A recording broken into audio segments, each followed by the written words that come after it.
सो मापन के लिए अगर आप कुछ भी चीज मेजर करना चाहते हैं, either it's mass, time, weight, कार्य, ऊर्जा, कुछ भी है, व्हाटएवर, एनी फिजिकल क्वांटिटी, कोई भी भौतिक राशि, अगर उसको आप मापना चाहते हैं, चाहे वो बल है, चाहे वो कुछ भी है,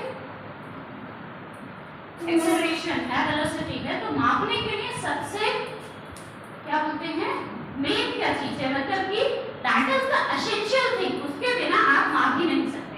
तो मापन करने के लिए सबसे जरूरी क्या है, यूनिट पैटर्न, क्या है यूनिट। तो सबसे पहले हमको मालूम होना चाहिए यूनिट, ठीक। अब यूनिट कैसे, क्या यूनिट कैसे आपको याद रहती है, रट्टा मारते हो या यूनिट निकालते हो? याद रहती है ना, क्या बोल रहे हो? निकालते उसको रट नहीं निकाल लेते हैं। अच्छा, आपने पूरा कुछ निकाल लेते हैं, कुछ रट लेते हैं। तो यहाँ पे ज्यादातर बच्चों का यही होगा कि आप लोग क्या करते हो, यूनिट को याद करते हो ना। आप साइंस के होंगे, आर्ट्स के हैं, ठीक है। तो होता क्या है कि आपको यूनिट से दूसरी चीज होती है बीमारी।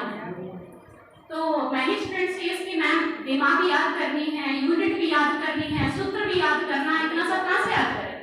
तो फिजिक्स का एक ही सिद्धांत होता है, आप कंसेप्ट को समझिए। If you know the definition, if you know the definition कि बल क्या है या एक्सेलरेशन त्वरण क्या है, वेग क्या है, अगर आप इस शब्द का मतलब जानते हैं तो ना आपको सूत्र रखना, ना आपको उसका डायमेंशन रखना, ना आपको उसकी यूनिट रखना।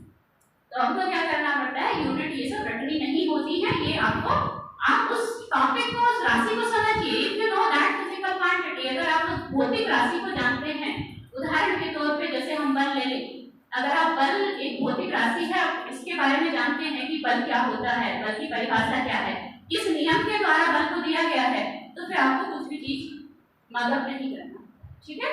तो मेजरमेंट के लिए आप पहले कुछ यूनिट्स आप लोगों को आती होगी, चलो बताओ।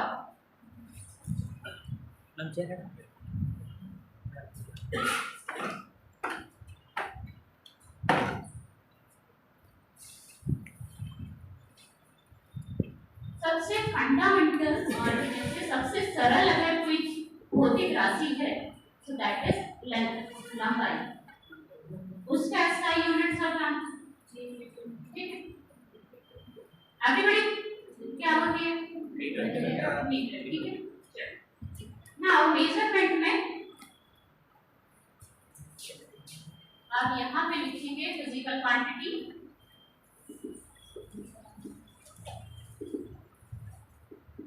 एक हिंदी भौतिक राशि, हिंदी वाले क्या है ये आपका मेजरमेंट, फिजिकल क्वांटिटी और सम of measurement,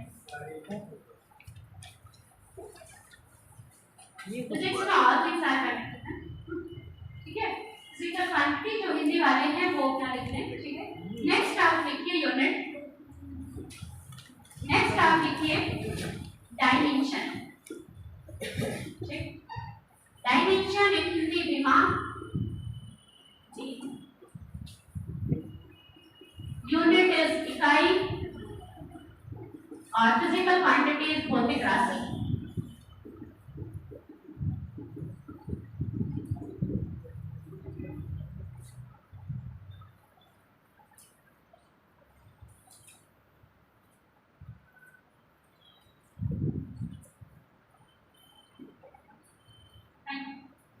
So, first physical quantity is area.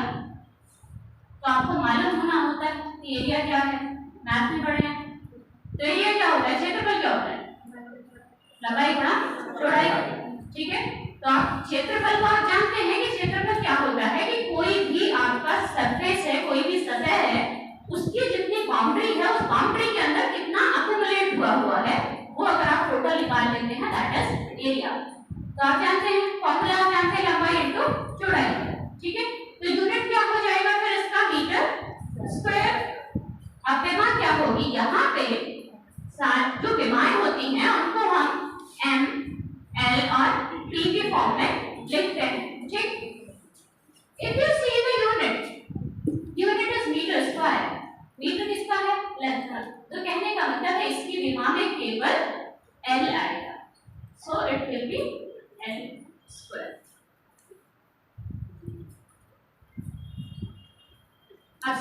बनता है जब आप एग्जाम देते हैं तो वहां पे अगर एल स्क्वायर नहीं है, एमएलटी में ही सारी ऑप्शंस आपको दिए, तो इन such cases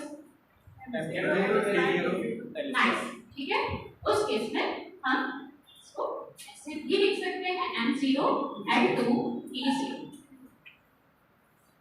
In mathematics, any number which is having the power 0, उसका वैल्यू 1 होता है. किसी की भी घात अगर किसी संख्या की घात अगर 0 है तो उसका मान 1 होता है, और 1 को अगर हम कहीं मल्टीप्लाई करते हैं number remain as it is, number आपका ऐसे कैसे ही रहेगा. That's why both the things are same. अगर आप एल स्क्वायर लिखते या लिखते दोनों एक ही बात.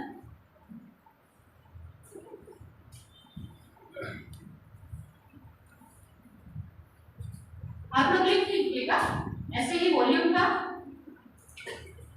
Then come to this density, थोड़ा कॉम्प्लिकेटेड. चलिए density, and the density is mass density because घनत्व जो होता है वो आप घनत्व में आप क्या समझते हैं, केवल मास डेंसिटी को समझते हैं, लेकिन घनत्व आपका चार्ज डेंसिटी भी होता है, करंट डेंसिटी भी होता है. In physics density doesn't mean कि मास डेंसिटी एवरी टाइम.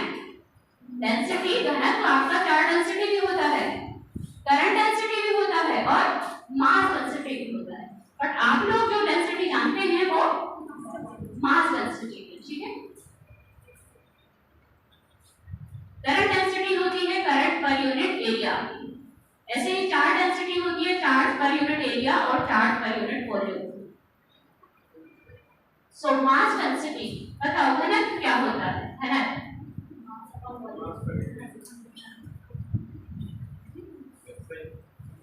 क्या होता है, मास अपॉन वॉल्यूम. ये तो फॉर्मूला है. मतलब क्या है इसका, मास अपॉन वॉल्यूम डेंसिटी होती है, रट लिया. इसका मीनिंग क्या है. हाँ बिल्कुल परिभाषा. किसी एरिया में मतलब कितना जो मतलब जैसे एक तरीके से मान लीजिए जैसे कितना सघन से भरा हुआ है, तो इससे मतलब जाने कि अगर कम है तो सघनता कम है तो घनत्व कम होगा, सघनता ज़्यादा है तो घनत्व ज़्यादा होगा.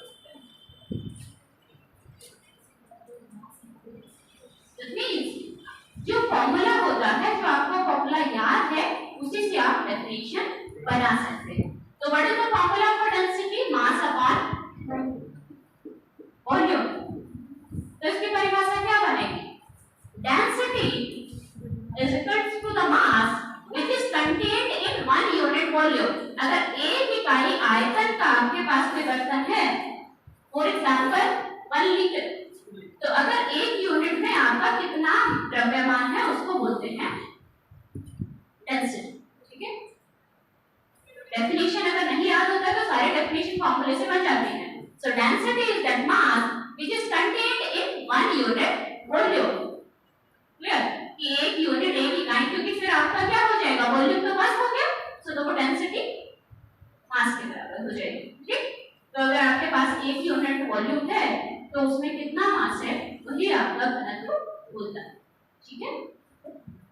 Okay, so what is the unit for density, kilogram per metre cube. What is the dimension, m 0 L की पावर -3 L -3 होगा. somebody says l cube, somebody says l minus 3. L -3 क्योंकि हमारे and t is 0. ऑप्शंस में देखिए कई बार nervousness हो जाती है तो आप लोग -3 +3 में गड़बड़ करते हैं. So please see the things clearly. अगर आपका डिनोमिनेटर में है तो ऑलवेज पावर माइनस होगा. डिनोमिनेटर मतलब हर अंश और हर को डिनोमिनेटर. ओके,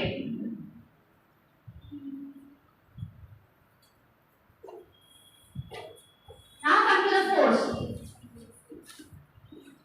हर एग्जाम में पूछ लिया जाता है. What is the formula for the force? Ma. What is m? What is a? M is mass and A is acceleration. Nice. So force is mass into acceleration. और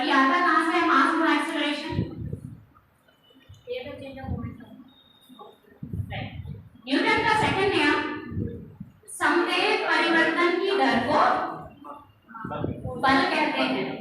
और संवेग क्या होता है? संवेग होता है मास गुणे वेलोसिटी, ठीक है।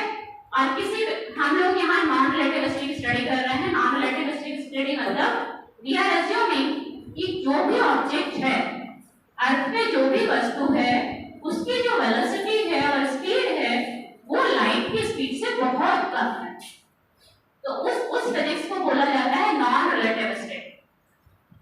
Yesterday somebody told कि आइंस्टाइन ने थ्योरी ऑफ रिलेटिविटी दिया था। तो आइंस्टाइन का सारा वर्क जो है वो स्पीड ऑफ लाइट के अराउंड ही घूम रहा है। तो अगर कोई भी object include me as well, object का मतलब ये नहीं है कि एक कॉपी किताब पेन ऑब्जेक्ट में anybody other living non living all.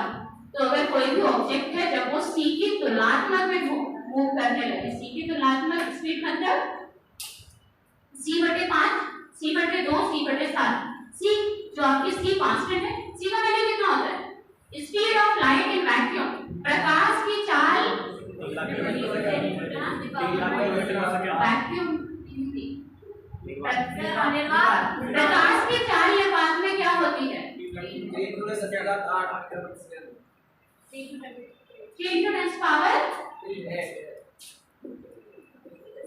क्या किलोग्राम? This is physics. तो फिजिक्स में कोई भी नंबर का मतलब तभी है जब वो नंबर के साथ यूनिट है, अदरवाइज तो फिर गणित में और फिजिक्स में अंतर ही क्या रहेगा ना। तो whenever I ask anything तो प्लीज यूनिट के साथ बोला करें। दिस इज c की वैल्यू। c क्या है? Speed of light in vacuum, ठीक है। तो कोई भी ऑब्जेक्ट जब c की स्पीड के कंपैरेबल मूव करे, मान लीजिए c/2, c/5, c/6 कुछ भी c के फ्रैक्शन में होना चाहिए। c का फ्रैक्शन मतलब c से कम ही होगा, तब उसको बोला जाता है कि ये रिलेटिविस्टिकली मूव कर रहा है, ठीक है। और हम लोग यहाँ पे ये मान के चल रहे हैं कि हम जितने भी फिजिक्स पढ़ रहे हैं उसमें हमारी जो भी वस्तु है उसकी स्पीड c की तुलना में बहुत ज्यादा कम है। तो दैट मींस हम जो स्टडी कर रहे हैं दिस इज नॉन रिलेटिविस्टिक, ठीक। चलो, तो मोमेंटम की बात थी। मोमेंटम आपका होता है rate of change of momentum is force, ठीक है। संवेग परिवर्तन की दर जो होती है वो बल होती है। अब संवेग का फॉर्मूला क्या होता है? सूत्र क्या होता है? संवेग is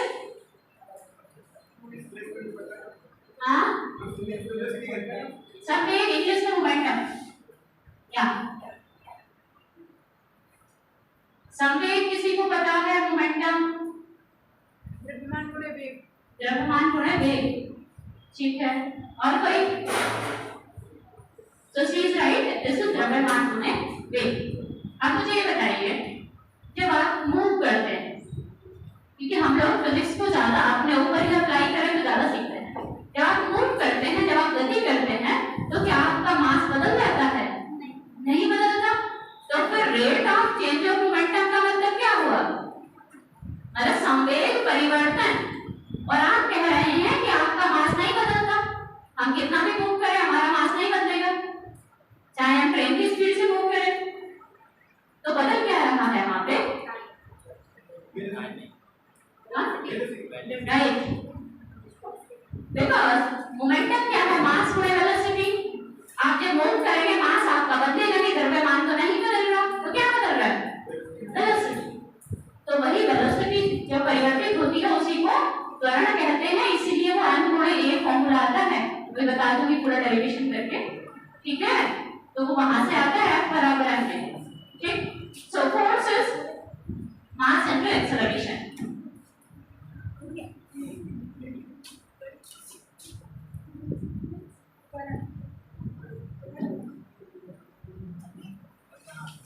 So this is mass into acceleration. So SI unit क्या होती है? फोर्स की वो होती है Newton, represented by n. And what is the dimension? Simply mass into acceleration. Mass is m, acceleration is वेग परिवर्तन की दर, ठीक।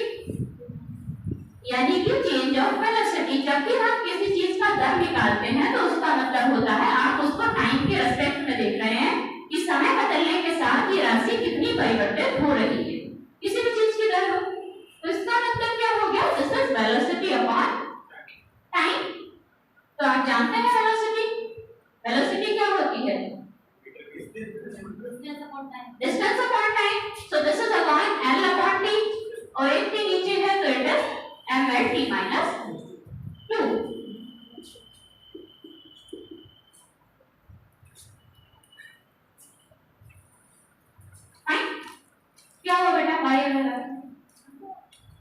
ये कोई जॉब क्रैक करना है तो make sure everybody should included ना, otherwise don't crack any job.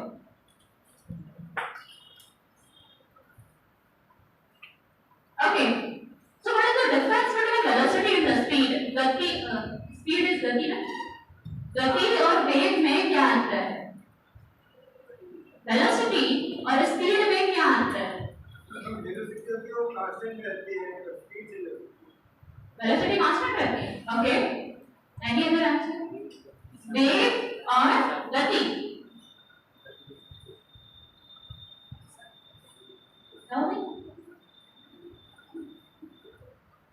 वेग, वेलोसिटी और गति डेली यूज में यूज होने वाले वर्ड्स हैं। गाड़ी की स्पीड इतनी है, बाइक की वेलोसिटी इतनी है, मीनिंग जानते हैं उनका?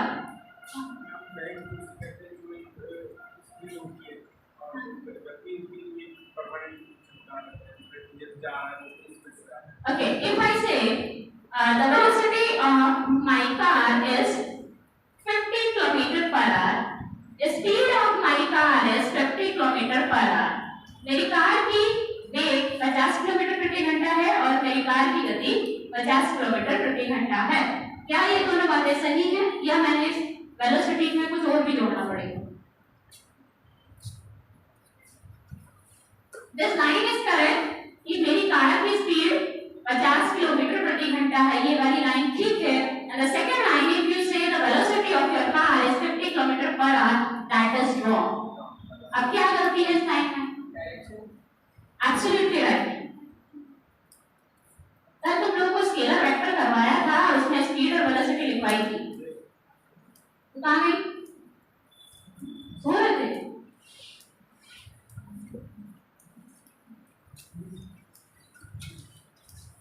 I think in yesterday's class I told you ना कि speed and velocity.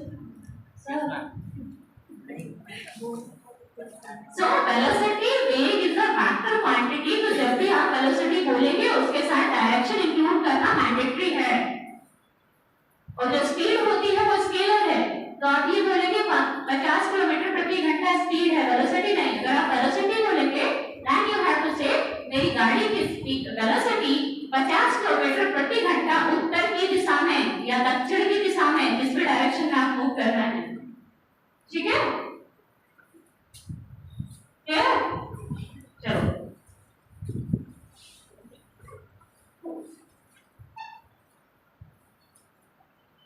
Now velocity और स्पीड, वेलोसिटी वेक्टर है, सदिश राशि है, और स्पीड आपका सदिश राशि है, स्केलर है। तो इनका जो यूनिट होगा और इनका जो डायमेंशन होगा, इट विल बी सेम और डिफरेंट। वेलोसिटी का यूनिट क्या होता है? इकाई क्या है वेलोसिटी मापने की, और स्पीड मापने की इकाई क्या है? मीटर प्रति सेकंड। दोनों की सेम? बेटा I am talking about SI system. मैंने कल की क्लास में यही आपको बताया था, हमारी पूरी प्रोजेक्ट एसआई सिस्टम में चलेगी, और एसआई सिस्टम में समय की यूनिट सेकंड होती है, ठीक है, और लेंथ की यूनिट मीटर होती है। तो इसीलिए एसआई सिस्टम का मतलब है इंटरनेशनल सिस्टम ऑफ यूनिट, यानी कि इकाइयों की वो प्रणाली जो आपकी अंतरराष्ट्रीय स्तर पर स्वीकार्य है, ठीक है? तो इसीलिए आप एसआई यूनिट में बोलेंगे। ओके, तो यूनिट दोनों का सेम होगा और डायमेंशन भी दोनों का सेम होगा,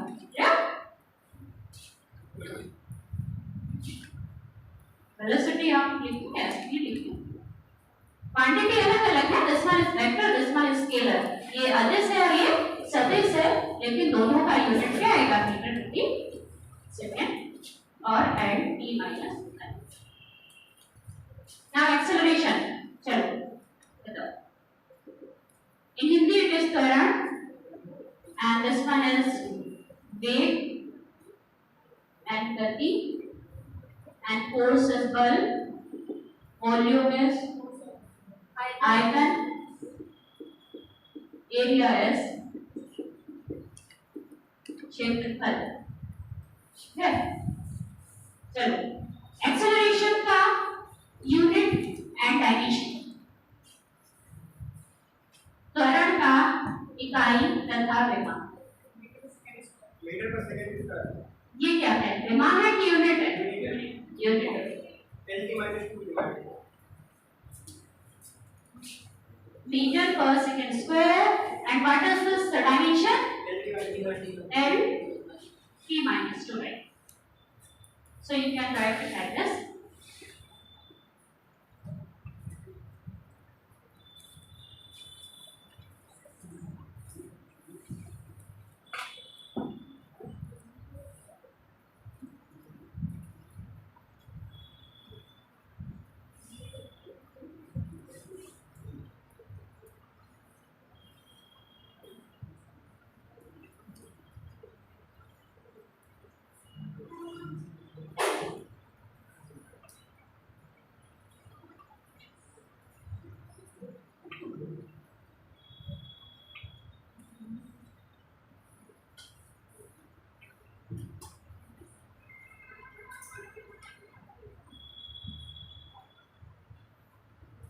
Now next one is momentum.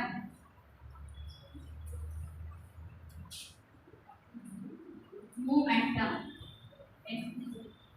Hindi it is something.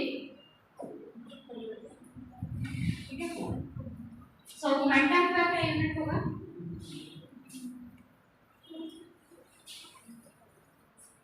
So formula for the momentum is V is equal to mv. अब बता दो.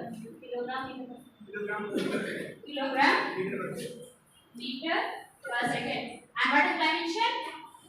M M is equal. Kilogram means M, LT meter means L, और ये denominator में है, that's why T minus T1. Ma'am t to the power minus t जो -1 है उसको इन्वर्स करना ज्यादा बेटर है या t -1 के? It's up to you. Ma'am t to the power -1 है तो t inverse t to the power -2 है then what will be? चलिए उसका कुछ नहीं है. T raised to the power minus 2.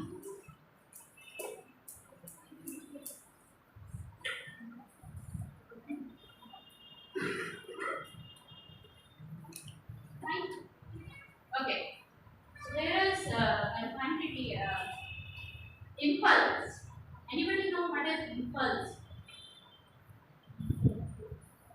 Okay, I will write the formula for the impulse. Impulse is force into time. In a particular time, the force we experienced, which is going to impulse. I think yesterday you said something. आवेग. Yes, some way. आवेग. So आवेग ही impulse होता है. And yesterday I asked बेटा English में क्या है? Because I haven't read आवेग. But फिर मैंने जाके find out किया कि आवेग का English क्या है. Because बच्चे ने पूछा है तो it's fine. तो आवेग का impulse ही होता है. आवेग impulse को भी बोलते हैं. तो impulse का मतलब simply kind of a jerk. अब jerk कैसे बोले? मतलब का हाँ झटका. सीधे करेंगे. तो एक तरीके से आप मान लीजिए फोर्थ पीरियड ऑफ टाइम के लिए आपको सडनली हम फोर्स लगाया और सडनली उसको रिमूव कर दिया. कई बार होता है कि अचानक से धक्का लग गया. तो वो ही एक तरीके से इम्पल्स है. एक शॉर्ट पीरियड के लिए आपने बहुत छोटे समय के लिए फोर्स एक्सपीरियंस किया और उसका आपका क्या एक्शन हुआ वहां पे, that is impulse. So formula for the impulse is force into time. So impulse is force into time. तो फोर्स आपका होता है Newton into second. Newton second, right? तो इसका यूनिट हो गया इम्पल्स का Newton second. And what is this dimension? MLT -1 आप फोर्स का डायमेंशन देखो. MLT -2 MLT -1 MLT -2 into T. अब बताओ क्या आएगा? MLT -1. बिकॉज़ जब आपका बेस सेम होता है तो पावर साइड होती है. This power is +1 -2 +1 is -1.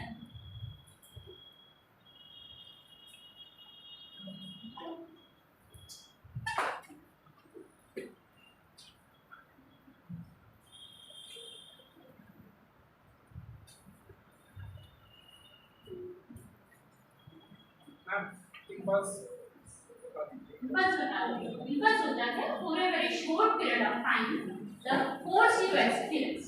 मतलब आपने बहुत छोटे समय के लिए जो आपको फोर्स एक्सपीरियंस किया उसी को हम बोलते हैं इम्पल्स।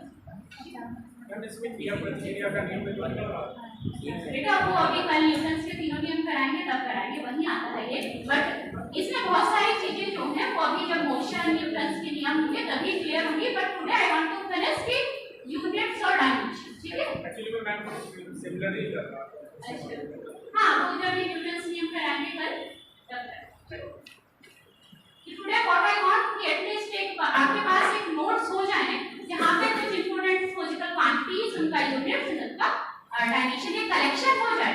अदरवाइज तो जैसे क्लास चलेगी वैसे ही आप इन टर्म्स के मीनिंग करेंगे, ठीक है? अभी इसके बाद मोशन स्टार्ट होगा।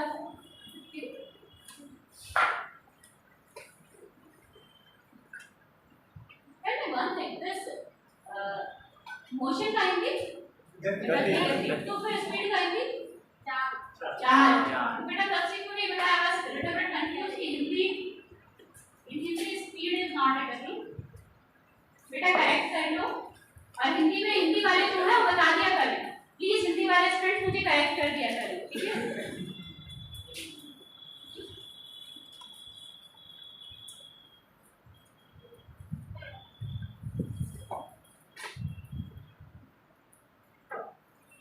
Okay, what is the SI unit of temperature?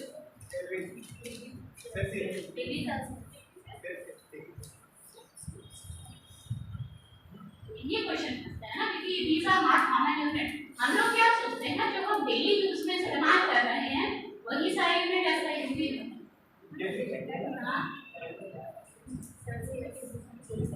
इधर से सेल्सियस आ रहा, उधर से केल्विन, कोई थर्ड इधर से फारेनहाइट आ गया। अच्छा होता है। आई एम आस्किंग कि एसआई यूनिट क्या होती है? एसआई टेम्परेचर हाँ, डिग्री सेंटीग्रेड। Degree centigrade. तापमान का एसआई मात्रक क्या है? अच्छा केल्विन वाले कितना है? बात करेगा 1 2 3 degree Celsius. You are in the Kelvin, fine. Degree Celsius ठीक, फारेनहाइट जिन्होंने कहीं भी हाथ नहीं बढ़ाया वो पढ़ी नहीं रहेगा। You are here for IS preparation, and the most important thing for the IS or PCS is confidence. Whatever you know, either right or wrong, but doesn't matter। तो हम यहाँ आए करेक्शन के लिए, हमारा काम ही क्या है? But whatever you know, you should be confident ना। बस यहाँ से 4-5 हाथ केल्विन के लिए होंगे, 2-3 हाथ डिग्री सेल्सियस के लिए, बाकी का कॉन्फिडेंस केल्विन और थीटा इज सिंबल, ठीक है? जो न्यूटन का नियम है कूलिंग का, न्यूटन वहां से ऐसे हुए हैं कि उन्होंने फिजिक्स का कोई फील्ड नहीं छोड़ा। तो न्यूटन का एक नियम है कूलिंग का कि जब वस्तु कोई ठंडी होती है तो उसका तापमान कैसे डाउन होता है वातावरण में। तो उस नियम में जो न्यूटन ने सिंबल लिया दैट इज थीटा और टेंपरेचर, तापमान के लिए वो एक चिन्ह है। Okay, so SI unit for temperature देख लो भी क्या लिखते हैं? केल्विन के degree Celsius kelvin,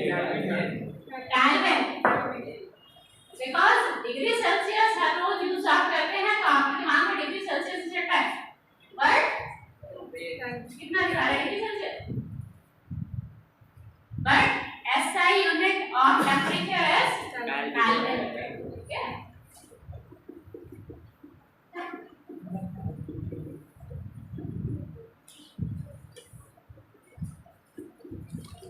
Kelvin and it is represented by the symbol K.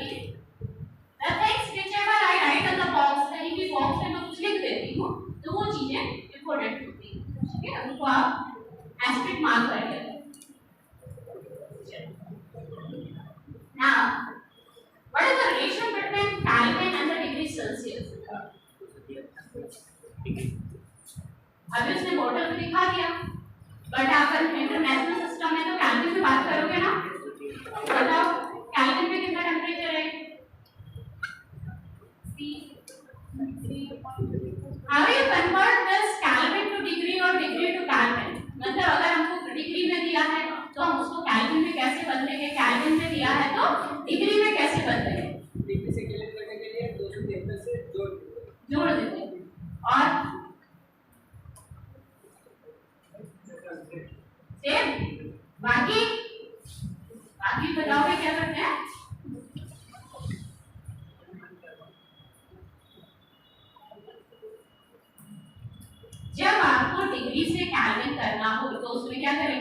273 add करेंगे, राइट।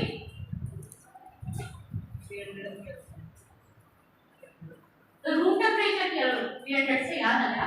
ओके, लिख लो ये बात आप लोग, जब आपको डिग्री से केल्विन में कन्वर्ट करना है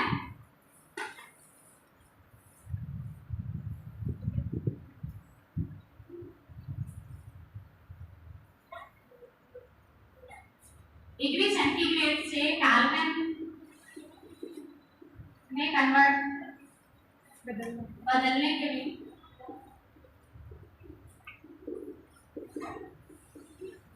डिग्री सेल्सियस में 273 जोड़ देंगे। इंग्लिश वाले को लिख लेंगे।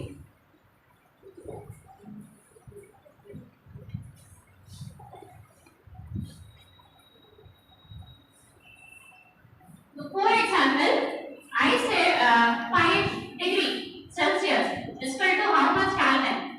5 डिग्री सेल्सियस है तो ये कितना केल्विन होगा? 278। That means 5 plus 273 278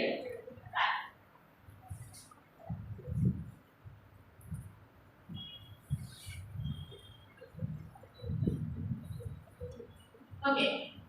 so what is the freezing point? माने कि जो पानी होता है वो बर्फ का बनता है 0 डिग्री और ऑप्शन केल्विन में आ जाए तो 233। ठीक है, सो वहां पे 0 डिग्री मत ढूंढना, एक ऑप्शन है जो kelvin. So 0 degree is 273 kelvin. 0 degree 273 और बॉइलिंग पॉइंट कितना होगा? बॉइलिंग पॉइंट का हिंदी में कि जब आपका पानी किस तापमान पर उबलना शुरू करता है। क्वथनांक। बॉइलिंग पॉइंट को क्वथनांक में तो पानी का जो क्वथनांक पॉइंट होगा वो आपका होता है 100 डिग्री सेल्सियस और if you convert it into Kelvin it is 373 Kelvin। तो ये सारी चीजें ऐसा नहीं है कि whenever you know in Kelvin so degree का वहां पे डिग्री होंगे, option can be in degree और Kelvin। सो टेम्परेचर का यूनिट हो गया है। और what is the SI unit of pressure? Pascal. किसी का कोई और यूनिट है? सबके pascal he. Those who don't know please right SI unit of ताप का एसआई मात्रक पास्कल होता है। हाँ, I am talking about SI.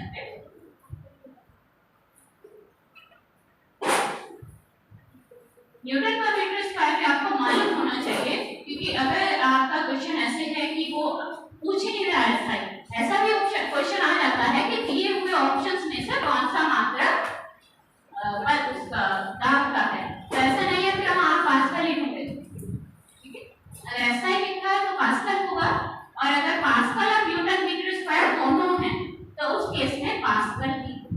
ठीक है,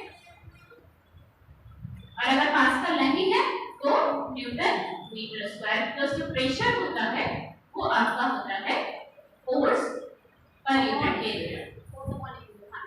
माने कि मींस एक यूनिट अगर हम एरिया ले लें, एक यूनिट एरिया में मतलब 1 मीटर स्क्वायर, एरिया का SI यूनिट मीटर स्क्वायर।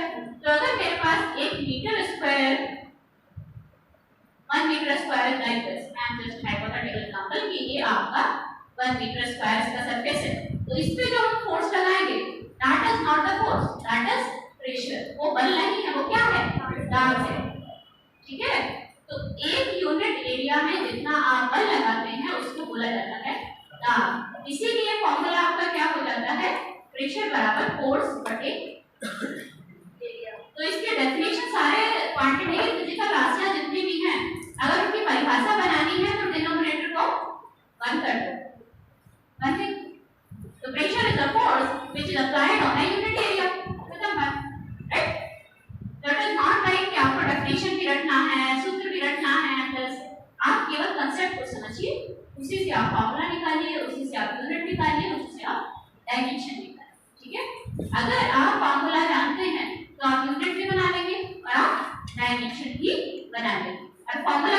जाएगा अगर आप उसका मीनिंग जाने practical, right?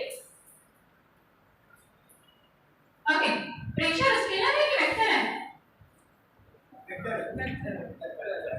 Everybody, pressure is a vector quantity.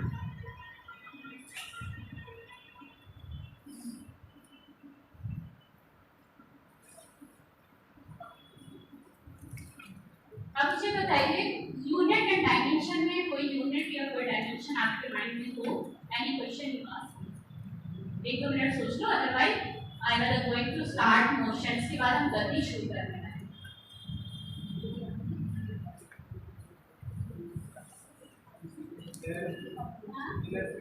Energy, हाँ बताइए एनर्जी का मात्रक क्या है?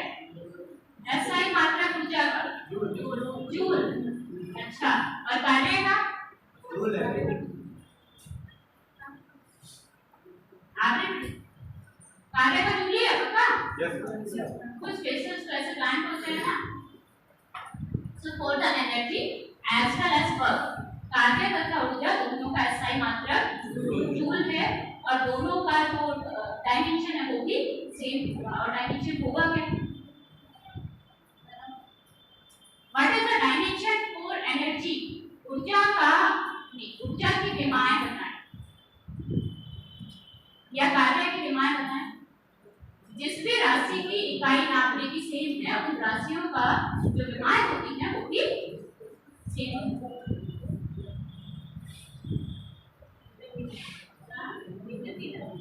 विमाएं, विमाएं क्या? मैं विमाएं पूछ रही हूँ, विमाएं न्यूटन मीटर में नहीं होती।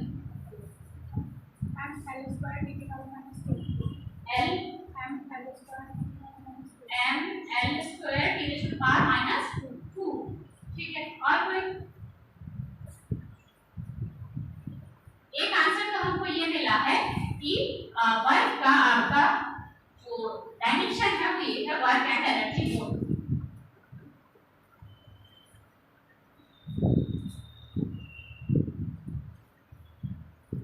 अच्छा चलो, वर्क का तो विमा निकाल दिया, अब एनर्जी का विमा निकाल दो, सेम आएगा कि नहीं आएगा?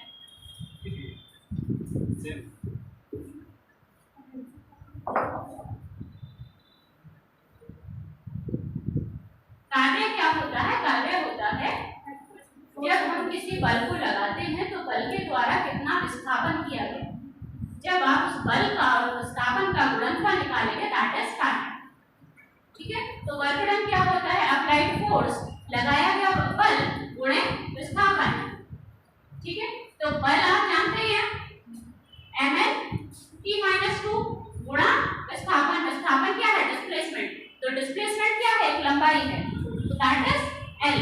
तो mn(t-2). सो वर्क इज कार्य जूल ml(t-2). कैसे आया? फोर्स यू नो, और कार्य क्या होता है? फोर्स इनटू विस्थापन, बल गुणे विस्थापन। क्योंकि कार्य की डेफिनेशन क्या है? जब आप किसी वस्तु पर बल लगाते हैं तो वो वस्तु क्या है? अपनी जगह से डिस्प्लेस हो जाती है। इफ आई अप्लाई फोर्स, ये चेयर यहाँ चली गया, मैं वहीं से बोला जाए कि कितना कार्य हुआ, तो अप्लाई फोर्स गुणे ये डिस्टेंस जितना इसने मूव किया, तो वो होगा आपका कार्य। तो सीधे सीधे आप क्या कर रहे हैं? फोर्स को मल्टीप्लाई कर दिया लेंथ से, तो ml(t-2).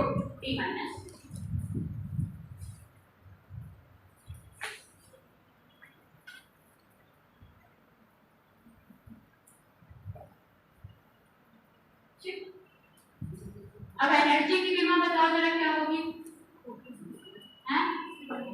सेम में कौन से फॉर्मूले से निकाले? अब आपको एनर्जी का सूत्र मालूम होना चाहिए।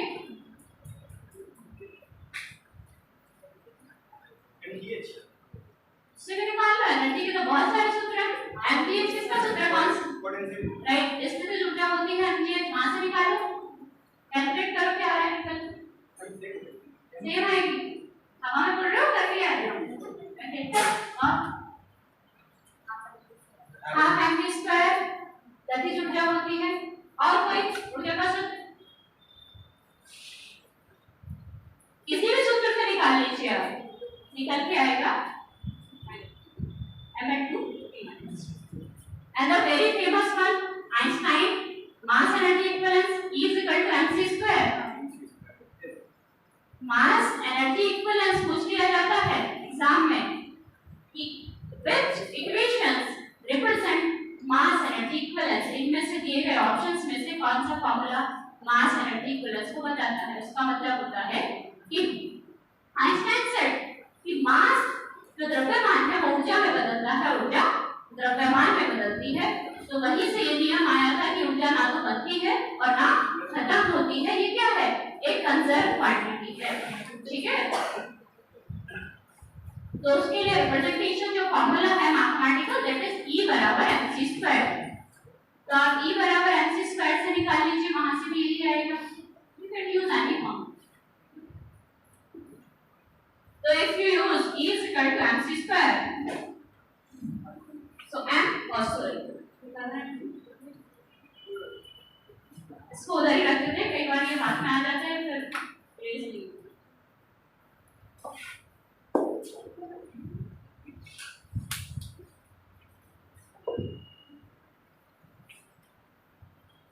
Nothing whichever I write in the box is all the important things. Please make sure.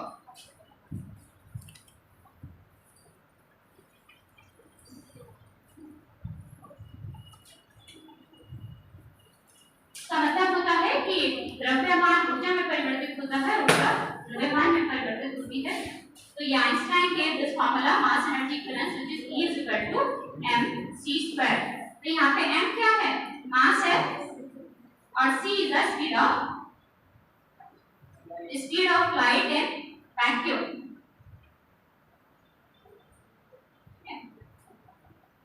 तो मास के लिए डायमेंशन m होगी c square, that means speed क्या होती है? मीटर प्रति सेकंड।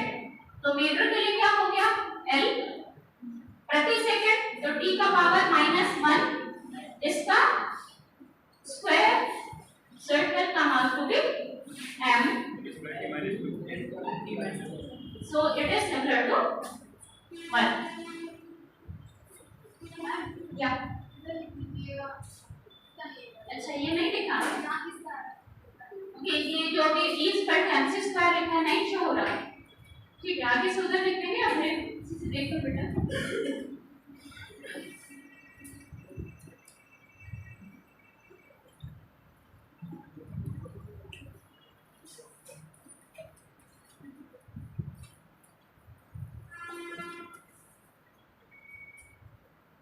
और जो आपका रॉकेट होता है वो साइंस एंड टेक में आप पढ़ेंगे। रॉकेट का जो प्रिंसिपल है, वर्किंग प्रिंसिपल, यानी कि जिस सिद्धांत पे वो काम करता है, वो भी E is equal to mc square पे ही बेस है। जब रॉकेट जब उड़ता है ऊपर, तो आपने देखा होगा पीछे वो इतना सारा फ्यूल जाता है, सो दैट इज कि वो उसको एनर्जी गेन करने के लिए उतना मास को एनर्जी में कन्वर्ट हो जाता है।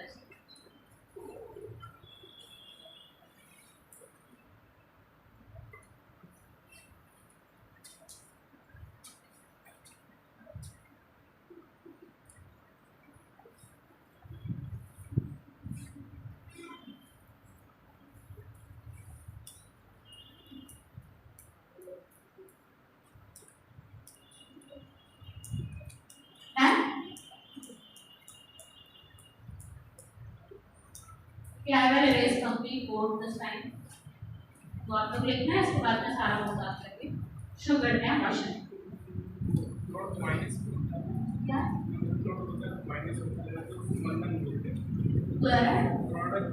रिटार्डेशन माइनस में इस समय जाता है जब आपका करंट वेलोसिटी के अपोजिट डायरेक्शन में। फॉर एग्जांपल, आपने कोई ऑब्जेक्ट फेंका ऊपर, लाइक ए बॉल, ठीक है, ऊपर को आप बॉल फेंक देते हैं। जो जी है ग्रेविटी, यानी कि पृथ्वी का जो गुरुत्वाकर्षण बल इसका बल is different, this is small G, इसका वैल्यू 9.8 होता है। गुरुत्वाकर्षण त्वरण क्या है? गुरुत्वीकरण। हाँ, तो जो अर्थ का जो ग्रेविटेशनल एक्सेलरेशन है, गुरुत्वीकरण वो हमेशा डाउनवर्ड है। बट आपने बॉल फेंकी ऊपर, तो उस समय जो बॉल पर एक्सेलरेशन लगा दैट इज -g। वेलोसिटी के अपोजिट डायरेक्शन में त्वरण होता है तब उसको बोलते हैं रिटार्डेशन और नेगेटिव एक्सेलरेशन। क्या वहाँ मैम वहाँ अगर ये गई तो नीचे वहाँ से वाला कुछ ज्यादा सेकंड है फाइनल वेलोसिटी से हाँ तभी तो रिटार्डेशन हुआ। हाँ सेकंड के लिए गई तो वहाँ पे वो लगेगा क्या मतलब जब बॉल की ऊपर गई उस सेकंड के लिए तभी तो नीचे आएगी अपनी हाँ। बैक वहाँ पे जो टाइम होगा उस चीज उसी कुछ वहाँ पे कुछ लगेगा टाइम क्या शो करेगा मतलब कैसे टाइम शो करेगा सब क्वेश्चन ले सकते टाइम में बॉल नीचे हाँ। ऊपर गई हाँ। ग्रेविटी के कारण नीचे आई वहाँ पे उस सेकंड के लिए हाँ। नीचे आई हाँ। वहाँ पे आप कह रहे हैं जिस सेकंड के लिए रुकी उस टाइम को कैसे मेजर करेंगे? हवा में कुछ इंस्ट्रूमेंट सेट करोगे? सेकंड का टाइम ना एग्री विद यू कि वो होती है टर्मिनल वेलोसिटी जिसकी आप बात कर रहे हैं। टर्मिनल क्या होता है? टर्मिनल की उनकी आई थिंक जो डेस्टिनेशन होता है उसी को टर्मिनल बोलते हैं। तो वहाँ एक पर्टिकुलर टर्मिनल वेलोसिटी होती है जब कोई भी ऑब्जेक्ट उस वेलोसिटी को अटेन कर लेता है तो वहीं पे वो स्टॉप होके अपना डायरेक्शन रिवर्स कर देता है। टर्मिनल वेलोसिटी उसको बोलते हैं। जब उस ऑब्जेक्ट की टर्मिनल वेलोसिटी अचीव हो जाएगी तभी वो रिटर्न करेगा। इस तरीके से जाए कि वो वापस ही ना आए। ऐसा तब होगा जब कोई भी ऑब्जेक्ट एस्केप वेलोसिटी से ज्यादा से फेंका जाएगा। पलायन पे तो वो तब होगा जब आपका ऑब्जेक्ट की velocity greater than escape velocity हो, इन हिंदी पलायन पे।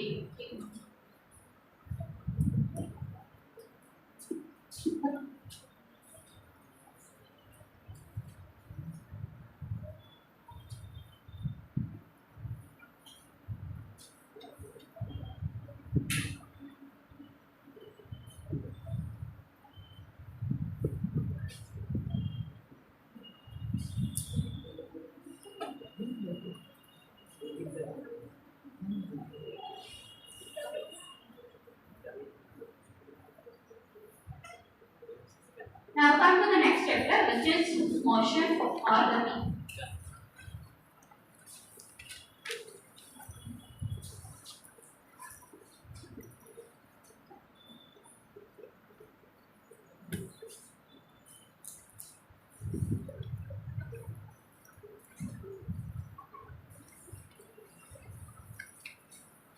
मोशन या गति को स्टडी करने से पहले the most important thing is कि हमको ये मालूम हो रेस्ट क्या होता है,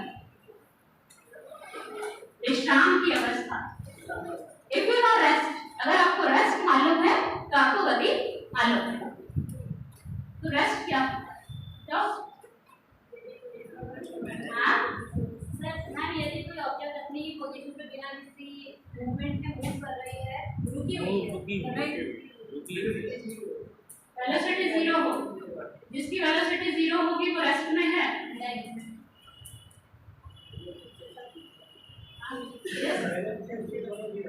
वेलोसिटी और स्पीड दोनों जीरो।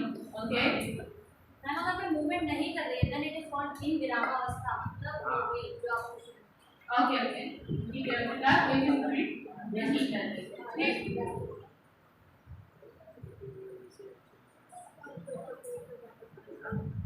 ओके सो रेस्ट क्या होता है? जब तक मतलब उसका कोई बाहर ना लगाया जाए।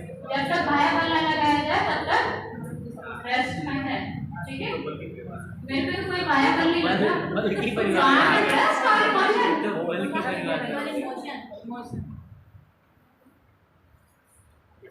इसमें कोई मूवमेंट नहीं है इस ऑब्जेक्ट इसमें कोई नहीं होना चाहिए। ओके और सो रेस्ट का मतलब है no change in the position, आपकी अवस्था में परिवर्तन नहीं होना चाहिए। बाह्य बल, आंतरिक बल, ये सारी चीजें न्यूटन के प्रथम नियम में आएंगी, तब हम डिटेल में बताएंगे। बट अगर गति की बात करें तो उससे पहले रेस्ट क्या होता है? There is no change in the position, माने कि आपकी अवस्था में परिवर्तन नहीं है, तभी आप किस अवस्था में हैं? विराम की अवस्था। ठीक है, तो rest means no change.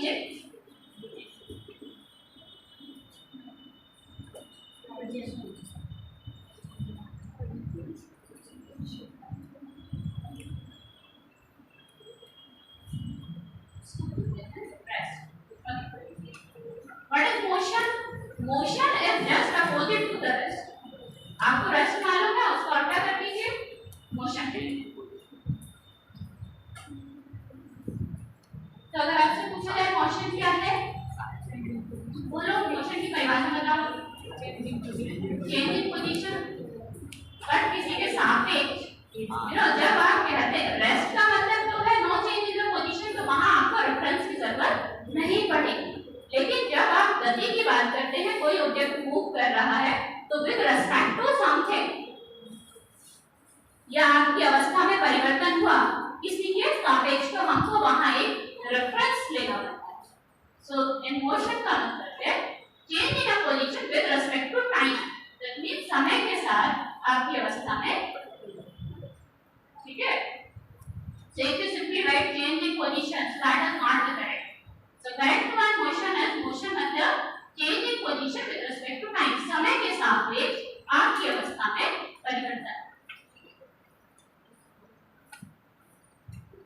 So motion is change in position।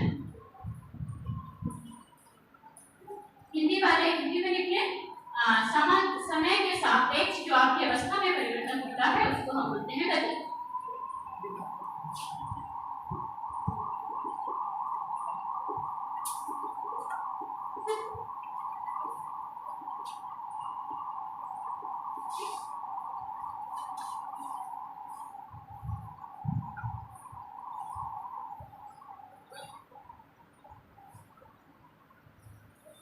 अगर कोई ऑब्जेक्ट मूव कर रहा है, ठीक है, मे बी लिविंग और नॉन लिविंग व्हाटएवर, ठीक, इफ एनी बॉडी और एनी ऑब्जेक्ट और कोई वस्तु जब भी कोई गति करती है तो उसकी प्राइमरी कंडीशन क्या है, जब वो गति कर रही है तो उसमें सबसे पहले क्या है, कौन सी फिजिकल क्वांटिटी उसकी गति के दौरान डेवलप हो जाती है, हाँ, डिस्टेंस, स्पीड।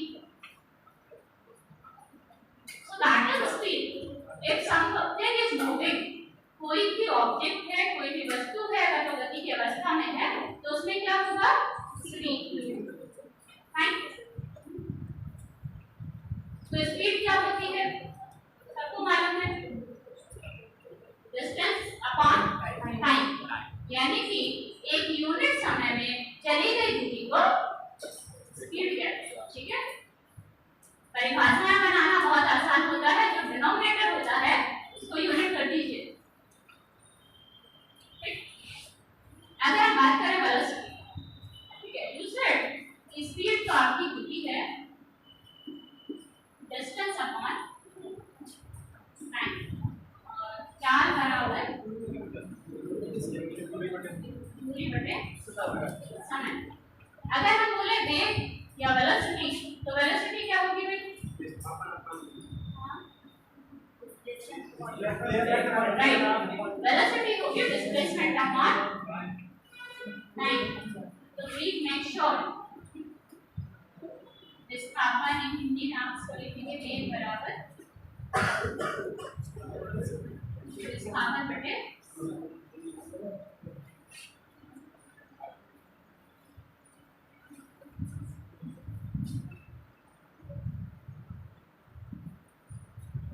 तो ये जो वेक्टर और स्केलर बनते हैं वो यहीं से आते हैं।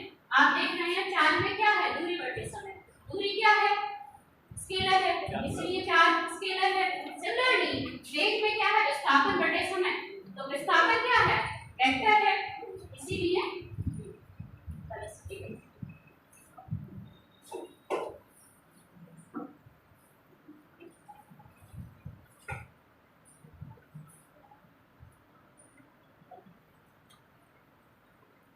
सबसे सिंपलेस्ट, सबसे सरल गति का उदाहरण है, सबसे सरल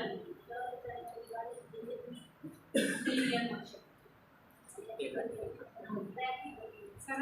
रैखिक गति, हिंदी रैखिक गति। तो सिंपलेस्ट फॉर्म ऑफ मोशन होता है दैट इज स्ट्रेट लाइन। आप सीधी रेखा में गति करेंगे वो आपका सिंपलेस्ट मोशन। तो हम जो आप यहाँ पे नियम पढ़ेंगे वो सारे हम एक सरल गति को लेकर सिंपलेस्ट मोशन को लेकर स्टडी करेंगे, राइट। जब आप बात करते हैं कि for example this is one object, ठीक है, ये कोई वस्तु है,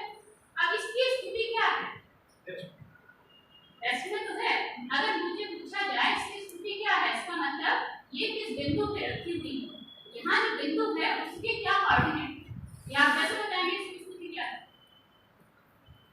अगर मुझसे पूछा जाए कि फॉर एग्जांपल दिस y कि इसकी स्थिति क्या है मेरे रेफरेंस में, तो what I do, this scale लेके इतने मीटर लंबाई पे इतने मीटर चौड़ाई पे ये बंदा बैठा है, फाइन।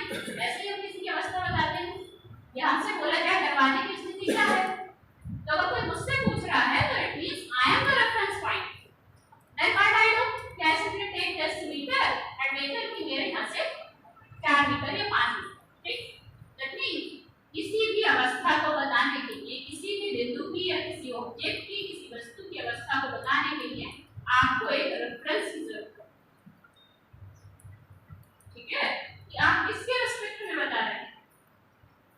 अगर हमसे पूछा जाता है फॉर एग्जांपल कुछ भी लेते हैं, लेट्स सी रेलवे स्टेशन, कोई मुझसे पूछे भाई रेलवे स्टेशन, जैसे for example you are going to the road से जाते हैं, भैया रेलवे स्टेशन कितने दूर है, तो सिंपली से कि भैया 2 किलोमीटर होगा, ऐसे बोलते हो ना, तो दैट मींस 2 किलोमीटर वो आपके लिए है ना, बट जो इंसान लखनऊ में बैठा उसके लिए तो 2 किलोमीटर नहीं है। सो दैट मींस जो अवस्था है किसी वस्तु की, जो पोजीशन है वो डिफाइन होती है एक रेफरेंस पॉइंट से। तो अगर मुझसे पूछा स्टेशन 2 किलोमीटर है तो मैं रेफरेंस पॉइंट हूं, अगर कोई बंदा लखनऊ में बैठा है वहां से बोल रहा है तो उसके लिए रेफरेंस पॉइंट लखनऊ है, तो उसके लिए डिस्टेंस अलग होगी। So that means पोजीशन जो है वो आपके रेफरेंस पॉइंट चेंज करने से चेंज हो जाती है, ठीक है। हम ये रेफरेंस पॉइंट की बात कर रहे हैं, उसी रेफरेंस पॉइंट को हम बोलते हैं ओरिजिन। ओरिजिन और हिंदी है मूल बिंदु, मूल बिंदु, राइट। तो ओरिजिन क्या होता है, मूल बिंदु वो एक ऐसा बिंदु होता है जिसके सापेक्ष हम किसी वस्तु की अवस्था बताते हैं, राइट। या किसी भी वस्तु की अवस्था को बताने के लिए हमें जिस बिंदु को की जरूरत पड़ती है उसी को हम बोलते हैं ओरिजिन या फिर मूल बिंदु। ये पॉइंट क्लियर है?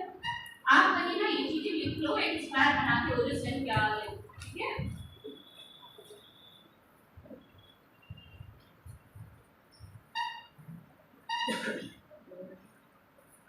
तो ओरिजिन क्या होता है, describe the position of an object, we require one reference point, and वही reference point आपका origin, ठीक है।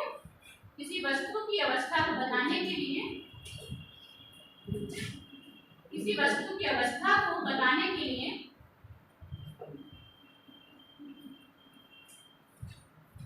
एक रेफरेंस पॉइंट की आवश्यकता होती है, उसी रेफरेंस पॉइंट को origin या मूल बिंदु कहते हैं।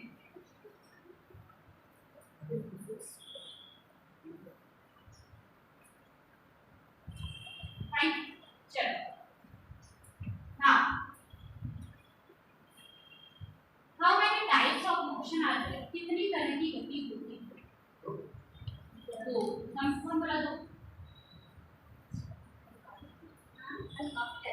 नहीं, I am talking about this on the basis of speed occurrence।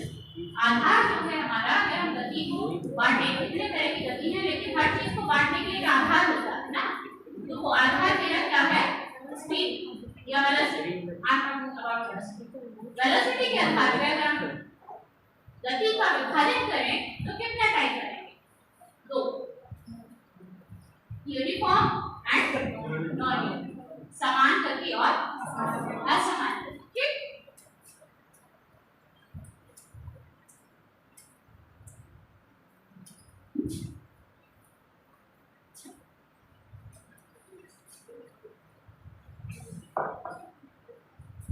Motion हो गया आपका यूनिफॉर्म मोशन और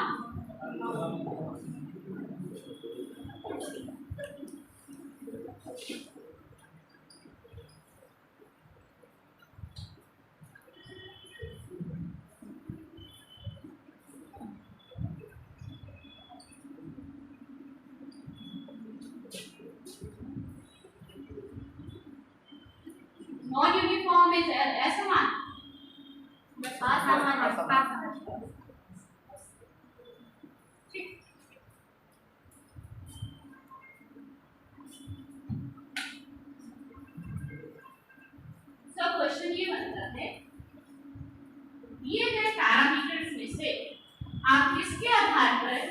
गति को समान तथा असमान गति में विभाजित करें।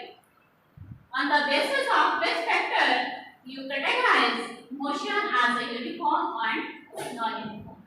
तो कौन सा फैक्टर है, कौन सा पैरामीटर है? Distance covered in the particular time. So that quantity I am talking about the parameter ना, that means कोई फिजिकल राशि, कोई भौतिक राशि है जिसके आधार पे आप इनका विभाजन करते हैं वेलोसिटी, ठीक है।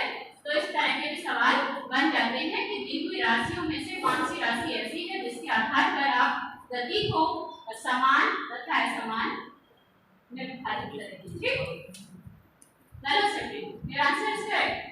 अब मुझे बताओ कि वेलोसिटी में कैसे करेंगे?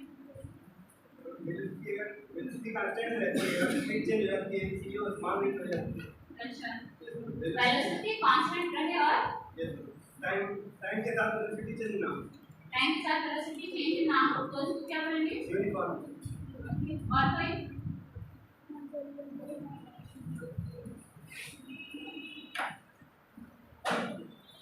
everybody agree with me? सब लोग इसके साथ सहमत हैं? As per your definition कि टाइम के साथ वेलोसिटी चेंज ना हो, ठीक है। तो करंट क्या होता है? करंट क्या होता है? करंट जैसे चलो ऐसे करते हैं, पहले तुमको ये करंट ये बता देते हैं। सवालों में जब क्या बोलते हैं, जवाबों में ही सवाल है, ठीक है। तो करंट दैट इज एक्सेलरेशन। सो त्वरण या एक्सेलरेशन क्या होता है? वेग परिवर्तन की दर।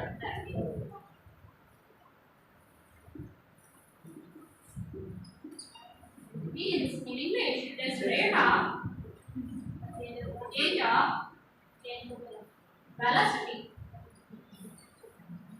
So simply you will write A is equal to V minus U upon T. So what is V? V is your final velocity, अंतिम वेग इसको बोलेंगे, and U is initial यानी कि शुरुआती वेग, प्रारंभिक वेग। U is initial velocity. Okay. So now come to the your question answer. You say कि velocity change नहीं होना, उसको हम uniform motion बोलेंगे। तो उसके अकॉर्डिंग का एक्सेलरेशन क्या होगा? If velocity is not changing, velocity अगर परिवर्तित नहीं हो रही है तो एक्सेलरेशन क्या होगा? जीरो और नॉन जीरो? एक्सेलरेशन जीरो होगा। तो तुम्हारे हिसाब से तो जहां जहां एक्सेलरेशन जीरो होगा वो यूनिफॉर्म मोशन होना चाहिए, बट ऐसा तो नहीं होता। यूनिफॉर्म मोशन में एक्सेलरेशन जीरो नहीं होती।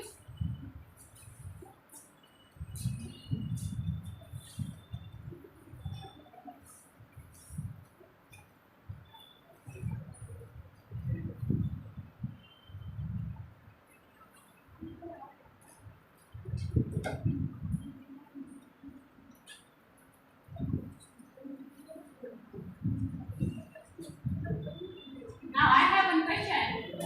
Let us suppose हम मान लेते हैं कि मेरी कार है और मेरी कार कांस्टेंट स्पीड से मूव कर रही है, let's say 30 kilometre per hour, 20 kilometre प्रति घंटा से मेरी कार मूव कर रही है, गति कर रही है। तो अब मुझे बताइए कि मेरी कार का एक्सेलरेशन क्या होगा, करंट क्या होगा?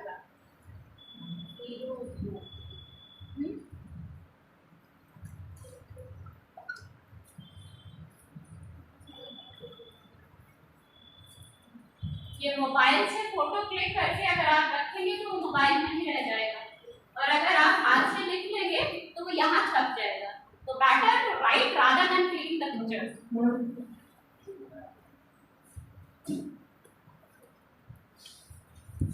हाँ, तो हम क्या पूछ रहे हैं? If my car is moving with a constant velocity, let's say 30 kilometre per hour या 40 किलोमीटर पर आवर, तो आपका एक्सेलरेशन उस केस में क्या होगा? एक्सेलरेशन जीरो होगा, राइट। तो ऐसा नहीं है कि केवल आपका एक्सेलरेशन इनिशियल या फाइनल वेलोसिटी की बात कर रहे हैं। अगर हमारी कांस्टेंट वेलोसिटी है तो उस केस में हमारा एक्सेलरेशन हमेशा जीरो होगा। तो ऐसा नहीं है कि अगर वेलोसिटी नॉन जीरो है तो एक्सेलरेशन भी हमेशा नॉन जीरो होगा। velocity can be non-zero. In such case, acceleration can be zero. मतलब अगर आपकी वेलोसिटी नॉन जीरो है, उसकी कोई वैल्यू है, उस स्थिति में भी आपका त्वरण जीरो हो सकता है। ठीक है, ये बात समझ में आई? ऐसा नहीं है कि वो आपको क्वेश्चन दे दिया क्योंकि यू सिंपली से कि वेलोसिटी तो दे रखी है इसमें 15 किलोमीटर प्रति घंटा और त्वरण तो क्या है, वेलोसिटी बटे टाइम है। ठीक है, आप लोग सीधे वो डायमेंशन वाला फॉर्मूला लगाएंगे कि त्वरण क्या है, वेलोसिटी बटे टाइम है। वेलोसिटी 15 दे रखी है, मुझे दे रखा है पूरी जर्नी में, पूरी यात्रा 15 रही है, तो यू सिंपली से कि जब वेलोसिटी जीरो नहीं है तो एक्सेलरेशन जीरो नहीं होगा। बट दिस इज रॉन्ग, क्योंकि अगर आपकी velocity constant time over, okay, if velocity is constant through out the journey, तो आपका एक्सेलरेशन जीरो। ठीक,